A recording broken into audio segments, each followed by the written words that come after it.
Hey, my name is Anika and you are listening to Root and Seed, a podcast about tradition seekers who are sparked to explore, define, and celebrate their family and cultural identity.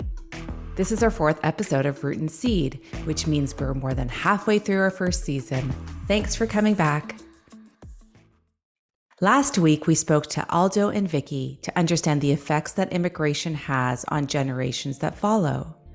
They personified for us a real thirst to comprehend their family's story and have a genuine urge to understand it more deeply. We find that just so inspiring. This week, in an effort to understand the full spectrum of the immigrant experience, it was a no-brainer for us to speak to first-generation immigrants themselves. We started with Lakshita and Paula, who both came to North America at different times and stages in their lives. Lakshita is a 20-something recent immigrant from her home country of India.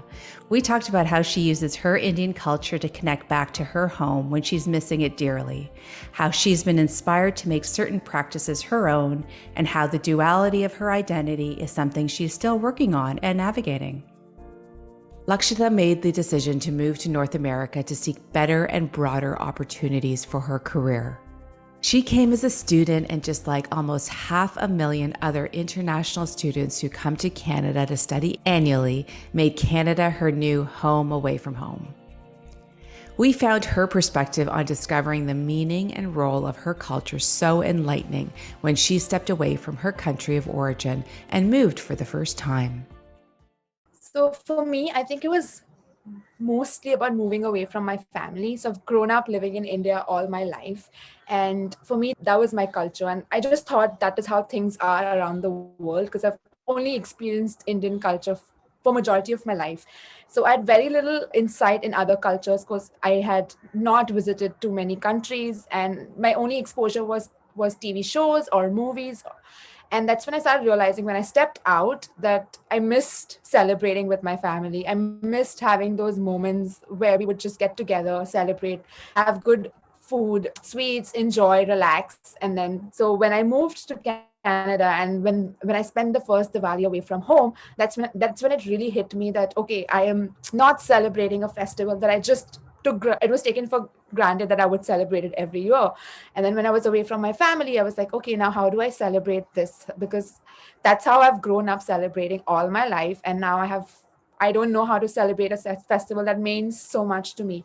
So that's when I started realizing that, okay, I need to start finding my own way of celebrating this festival. Maybe it won't be the way my parents did it, but it would be my own version, and that would make me happy. Last year in 2020, even though we were in lockdown and things were going crazy because of COVID, I still decided to spend Diwali with at least some of my friends and everyone away from home, everyone wanting to celebrate because it's Diwali.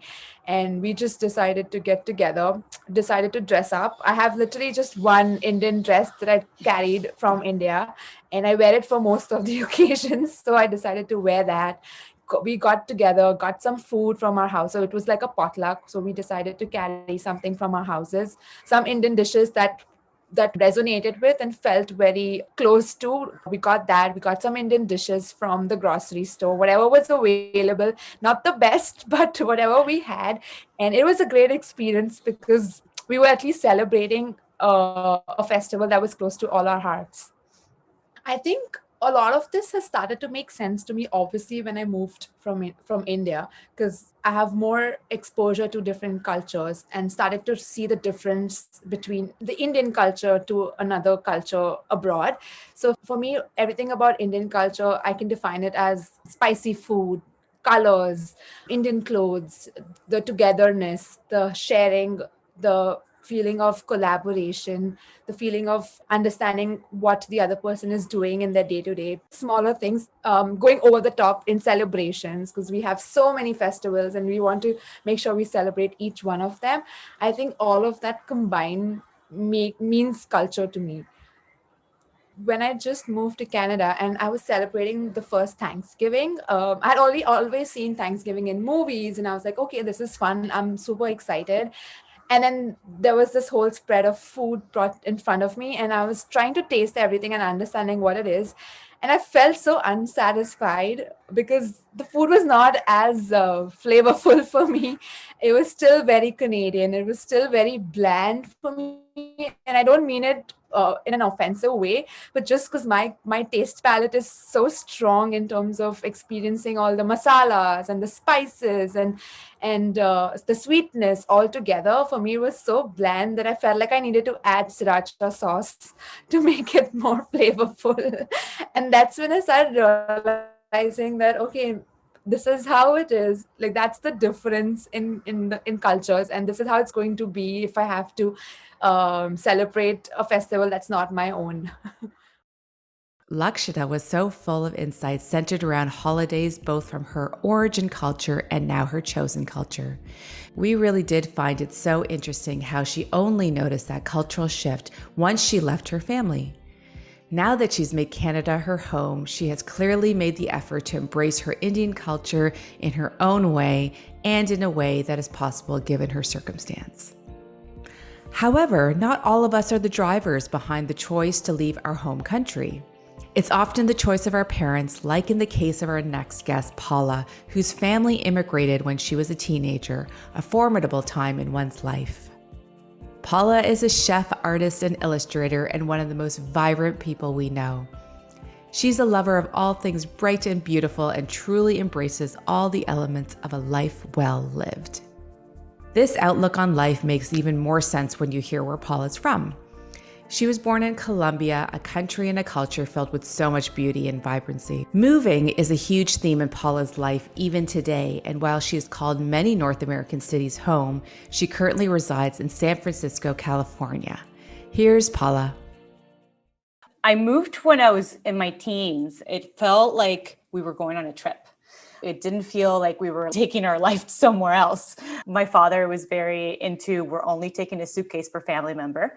I never really questioned what had happened and never really understood why we did it or why all of a sudden I was now more in Canada than in Colombia. I was not able to go to Colombia for 8 years when I moved to Canada. And then finally we were able to come back. And I try to make a point to go back once a year and really spend time with my family, spend time with the things I grew up with and really get to know more. Recently, I've been talking to my mom just about how we moved and how it happened and her point of view. And sometimes I forget that my parents are not just my parents, they're also people. So it's been really fun to all of a sudden in my 30s to reconnect to the roots that I've always had in me. It's not that they had disappeared. It's just I hadn't been paying attention. I was focusing more on trying to fit in than to understand where did I come from. Do you feel like the pandemic had anything to do with you connecting with your culture more strongly? I've always been a person that moves a lot. So ever since I was 12, I moved every year on the year. Finally, when I stayed in Toronto, we were there for a little bit longer. And recently, during the pandemic, I've moved twice. I think moving again, it reminded me, why does this feel familiar? And then I realized that, this is my childhood. I've done this before because my family does this. We move and we start somewhere else. And now all of a sudden I find myself with time to really be able to spend time asking the questions that I have never asked. And I think that's what COVID gave me. It gave me the time to really get curious, to be like, hey, I have time during the day to call my mom and just like have a conversation. Whereas like before I'd be so busy working, that would have never happened. I think we've all heard the stories from all of us who have been immigrant kids. Like, I saw my parents struggle for many, many years and lose their careers and their degrees and all that stuff is never really fun or easy to kind of swallow. But it has made me an extremely resilient, driven person because of what I've experienced that way. While both immigrants, both Paula and Lakshita's immigration stories were unique and affected by when they immigrated, their particular life stage, and who they immigrated with. Despite these differences, one thing is for sure, both of them have such strong ties to their home countries of Colombia and India.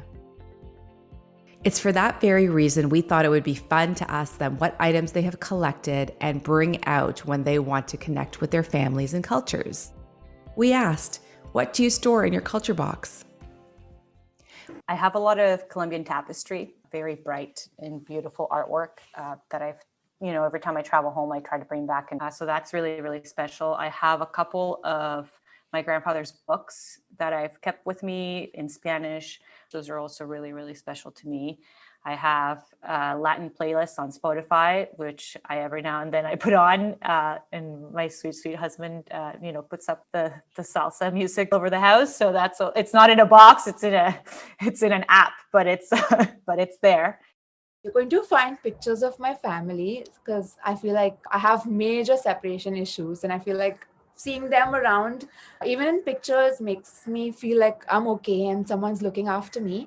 So definitely pictures of my family. And then I have just smaller recipes or like scribblings of whatever my mom lets me know about how to do things. I make notes sort of so I don't forget, and I'm keeping a track of what she thinks and how she relates to things. Packages that I brought back from India or my mom sends me sometimes. So they're carefully stored so that I don't indulge in them and finish them as soon as they arrive, but just slowly I can snack on them and treasure it when I need it the most. I have this perfume that reminds me of how my mom smells. So I put that in that box because I just want to, like, whenever I feel like I miss my family, it's around. I love that both Lakshita and Paula have found ways to nourish their souls culturally and admire the immense pride that both of them experience in their cultural connection. We could feel that energy even through our interviews over Zoom. Whether you're an immigrant or not, and whether or not your life has been affected by one, though we wonder whose hasn't, we invite you to embrace a deep sense of respect for the journeys of all immigrants. We recently heard the saying, "Go boldly through the doors that immigrants have opened for you." I'll say that once again. Go boldly through the doors that immigrants have opened for you. It's clear to us that both Lakshita and Paula have started a legacy for future generations, and those generations will benefit from the decisions and actions of such bold, strong, and courageous women. A big thank you to Lakshita and Paula. We are really looking forward to next week's episode where we talk to Sarah and Kathy, who have both realized and have embraced responsibility for tradition in their families and who have understood the importance and the role of tradition in their lives. Be sure to check out our website, rootandseed.com, for more inspiring stories, and subscribe to our newsletter so you don't miss a Root and Seed moment. Root and Seed is hosted by me, Anika Chabra, executive produced by Jen Sarapong Mandel, and edited by Camille Lay.